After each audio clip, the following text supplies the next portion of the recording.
നാളെ ഈ രണ്ട് ജില്ലകളിലെ വിദ്യാഭ്യാസ സ്ഥാപനങ്ങൾക്ക് ഇപ്പോൾ ഒഫീഷ്യലായി അവധി പ്രഖ്യാപിച്ചിട്ടുണ്ട്.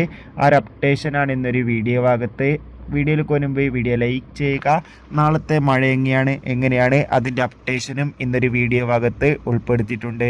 സംസ്ഥാനത്ത് ഇന്നും കനത്ത മഴയായിരുന്നു. പല ജില്ലകളിലും ഇന്ന് ഓറഞ്ച്, അതോടുകൂടി തന്നെ യെല്ലോ അലർട്ടായിരുന്നു പ്രഖ്യാപിച്ചിട്ടുണ്ടായിരുന്നത്. ഇപ്പോഴിതാ നാളെ ജൂൺ 26 കേരളത്തിലെ വിവിധ ജില്ലകളിൽ ശക്തമായ മഴയ്ക്ക് സാധ്യതയുണ്ട്. വയനാട്, കോഴിക്കോട്, മലപ്പുറം ജില്ലകളിലൊക്കെ നാളെ ശക്തമായ മഴയുണ്ടാകുമെന്നാണ് കാലാവസ്ഥാ നിരീക്ഷണ കേന്ദ്രം അറിയിച്ചിട്ടുള്ളത്. അതോടുകൂടി ഇപ്പോഴത്തെ രണ്ട് വിദ്യാഭ്യാസ സ്ഥാപനങ്ങൾക്ക് അവധി പ്രഖ്യാപിച്ചിട്ടുണ്ട്. ഇടുക്കി ജില്ലയിലെ മുഴുവൻ വിദ്യാഭ്യാസ സ്ഥാപനങ്ങൾക്കും അതോടുകൂടി തന്നെ മലപ്പുറം ജില്ലയിലെ മുഴുവൻ വിദ്യാഭ്യാസ സ്ഥാപനങ്ങൾക്കുമാണ് ഇപ്പോൾ അവധി പ്രഖ്യാപിച്ചിട്ടുള്ളത്.